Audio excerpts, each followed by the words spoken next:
ಇವತ್ತು ದಸರಾದ ಉದ್ಘಾಟನೆ ಆಗಿರ್ತಕ್ಕಂಥ ಸಂದರ್ಭದಲ್ಲಿ ಭಾರತೀಯ ಉಡುಗೆ ತೊಡುಗೆಗಳಿಂದ ಆಗಮಿಸಿರ್ತಕ್ಕಂಥ ಬಾನು ಮುಷ್ತಾಕ್ ಅವರು ಬಹಳ ಒಳ್ಳೆಯ ರೀತಿಯಲ್ಲಿ ಮಾತಾಡಿದ್ದಾರೆ. ಬಂದು ಪೂಜೆಯನ್ನ ಮಾಡಿದ್ದಾರೆ, ಪುಷ್ಪಾರ್ಚನೆಯನ್ನ ಮಾಡಿದ್ದಾರೆ, ಮಂಗಳಾರತಿಯನ್ನ ತೆಗೆದುಕೊಂಡಿದ್ದಾರೆ, ದೀಪ ಹಚ್ಚಿದ್ದಾರೆ ಮುಖ್ಯಮಂತ್ರಿಗಳ ಜೊತೆಯಲ್ಲಿ.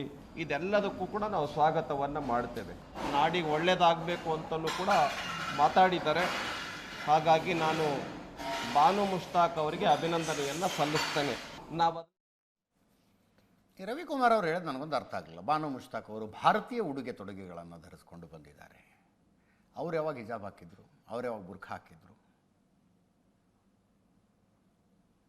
ತುಂಬ ಕಡೆಗಳಲ್ಲಿ ಇದೆಲ್ಲ ಇತ್ತೀಚಿನದಿದು, ಬೇರೆ ಯಾವುದೋ ಒಂದು ಸಿದ್ಧಾಂತ ಬಂದ ಕಾರಣಕ್ಕಾಗಿ. ಅದರ್ವೈಸ್ ನೀವು ಉತ್ತರ ಕರ್ನಾಟಕದ ಕಡೆ ಬಂದರೆ ಮುಸ್ಲಿಂ ಹೆಣ್ಮಕ್ಳಿಗೂ ಹಿಂದೂ ಹೆಣ್ಮಕ್ಳಿಗೂ ಆ ಹಣೆ ಮೇಲೆ ಬೊಟ್ಟಿನ ವ್ಯತ್ಯಾಸ ಬಿಟ್ಟರೆ ವ್ಯತ್ಯಾಸ ಇರೋದಿಲ್ಲ ರೀ. ಗಂಡು ಮಕ್ಕಳಂತೂ ಗುರುತಿಸೋದಕ್ಕೆ ಆಗೋದಿಲ್ಲ.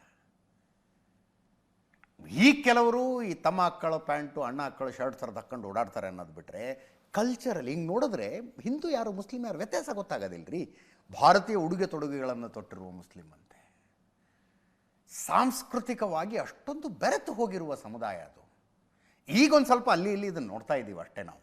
ಬಾನು ಮುಷ್ತಾಕ್ ಅವರಂತೂ ಯಾವತ್ತೂ I have never seen it. ಅದನ್ನೇನು ಭಾರತೀಯ ಉಡುಗೆ ತೊಡುಗೆಗಳನ್ನು ತೊಟ್ಟುಕೊಂಡು ಬಂದಿದ್ದ ಬಾನು ಮುಷ್ತಾಕ್ ಅವರು ಅಂತ ಹೇಳೋದಂತೆ. ಯಾವಾಗಲೂ ಹಾಗೆ ಇರ್ತಾರೆ ಅವರು, ಲಕ್ಷಣವಾಗಿ ಸೀರೆ ಉಟ್ಕೊಂಡು ಹಾಗೆ ಇರ್ತಾರೆ ಅವರು, ಹಾಗೆ ಬಂದಿದ್ರು.